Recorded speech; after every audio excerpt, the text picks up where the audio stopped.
that down, let's talk about this, shall we? As I just mentioned, there's another movie opening this week called Garfield. Now, I am not a cat guy, but I am a Garfield guy. I grew up as a kid when book club would come around and they'd bring our orders so we could order books. I would always order the new Garfield book as a kid. I loved Garfield, the little lasagna eating son of a bitch. I loved that little cat. I really did, even though I hate cats.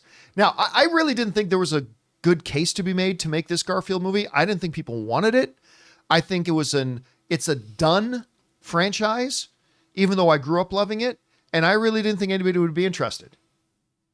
Well, I got proved wrong because when the fan event screenings opened up, they all sold out in like 2 days. Sold out in like 2 days.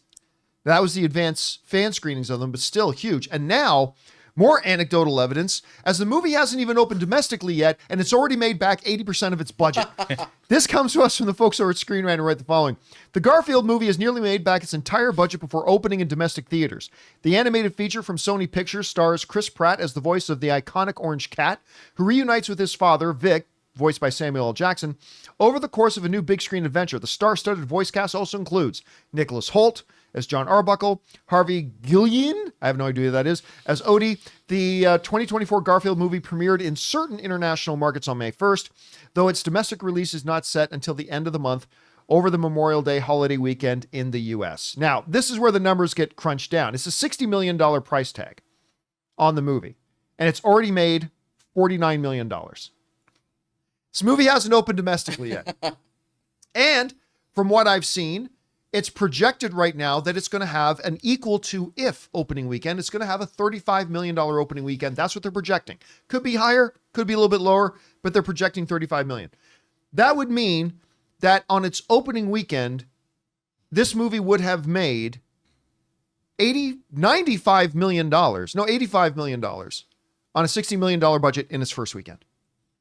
Which, I mean, goes to show there is a hunger still out there for Garfield. And it goes to show, if you're doing an animated movie, you bet your ass you better get Chris Pratt to be the lead voice. Because apparently that's the magic formula, I guess. Lego movie? I don't know. Let's get Chris Pratt. Mario Brothers? Sure. Chris Pratt is Mario. Garfield? Let's get Chris Pratt. Is that a joke? No, I'm serious. Let's get Chris Pratt to do the voice of Garfield. I don't know. Anyway, Rob, you're seeing these numbers coming in. I'm not going to lie to you. I'm shocked. I am absolutely shocked. There's gambling going on. I'm looking forward to seeing it, though, now. What do you think of these numbers? You know, I to be honest, I'm quite surprised. I always thought of Garfield as being a little beyond its time. You know, absolutely. Like I remember Garfield when I was a kid. My mother was a big Garfield. You know, she had Garfield sweatshirts and stuff like that because she's a crazy cat lady. But I apparently I was wrong, and I love being wrong when especially it comes to the entertainment business. And I think that this groundswell of Garfield support has been fun to see, and apparently it's global. So go Garfield. And, you know, I guess Chris Pratt can do no wrong, although I will say this. I think Chris Pratt is pretty stellar casting for Garfield. I didn't see it. I love Chris. Everybody knows I adore Chris Pratt.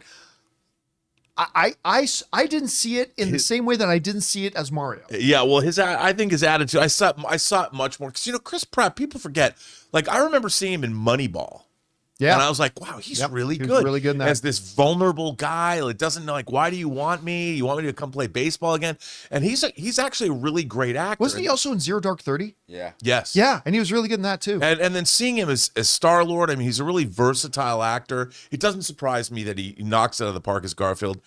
And I'm going to be very curious to see what this movie makes domestically. But again, I am happy that any movie is making money, especially theatrically.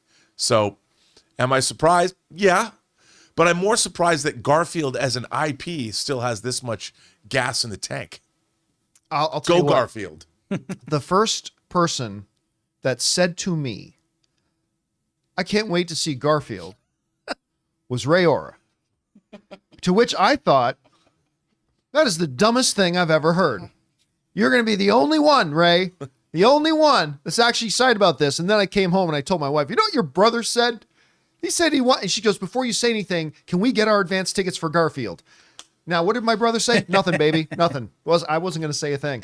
And then all of a sudden, everybody, the advance tickets are showing up. Okay, Ray, as the very first person that even indicated to me there was some enthusiasm for Garfield, does this surprise you? We were talking about this after we watched the Blue Angels. They played the full Garfield trailer. Oh, okay. Right? And I was talking to you about it. I was like, you know what? I'm excited for Garfield, even though watching that trailer, none of the jokes were funny to me. I have no idea what's pulling me towards wanting to watch this movie. That's what surprised me too, because I did not find the trailers funny. The trailer is trash, to be honest. And everybody's loving it. Like the jokes, none of them made me laugh. I was like, is this the best jokes that are going to be in there? But yet, I still want to see it. I have no idea. I think it's the baby Garfield, which will probably be on screen for about 2 minutes. But that 2 minutes is going to be the cutest. What was the name of the little cat that they bring in? Remember in Garfield, there was Garfield, Odie, and then there was the little cat. Oh, there was like, oh, yeah. I can't remember what it was. An N in his name? Normal. Or saying live. Thank you. I knew it was an N. Normal. So anyway, yeah, but that's just baby Garfield, and it's not normal in the trailers. So basically, I still want to watch this. I have no idea why. Because the trailers didn't get to me at all. And got our tickets already. Okay. And bought our tickets, so we're good to go. Guys, we want to take a second to thank a sponsor of today's video, Cuts Clothing. Let's be real. Most guys would wear a t-shirt every day of their lives if we could. The problem is that most t-shirts are not acceptable to wear at work or out on a hot date. Today's sponsor, Cuts, has finally changed that. Cuts t-shirts are such high quality, wrinkle-free, and so buttery soft that you can look like you're dressing up even when you're dressing down. Yeah, you heard that right. They are wrinkle-free. And for a limited time, you can save money while redefining the dress code by heading to cutsclothing.com and use the code Campea for 20% off. Guys, you know me, when it comes to clothing, my number one priority is comfort, and I could not believe just how comfortable my Cuts shirt was. It was light, it breathed, it felt like $1 million, and it made me feel like I looked like $1 million too. And the best part? Cuts Clothing is built to last. Their durable construction means you'll be enjoying your favorite shirts and pants for years to come, making them a smart investment for your wardrobe. So guys, for a limited time, our listeners get 20% off your entire order when you use the code Campea at checkout. That's 20% off your order at cutsclothing.com with the promo code Campea. Please support our show by telling them that the John Campea Show sent you. Experience the perfect blend of style and comfort with Cuts Clothing. Question is for you guys. What do you think about this? Apparently Garfield's going to be a big hit. I am shocked and surprised. I hope I love it. I really do, because I grew up loving Garfield. But man, I got to tell you guys, for me, the trailers have not clicked, but obviously they're clicking for some people, and I hope I adore it. Whatever you guys think about it, jump down into the comment section below and let us know your thoughts. Hey guys, thanks so much for watching this video. Make sure you like the video, leave a comment, and subscribe to our channel. And don't forget, we have a daily podcast called the John Campea Show Podcast, available on Apple Podcasts, Spotify, or your favorite podcasting app of choice. Go and subscribe to it today so it'll be there when you need it.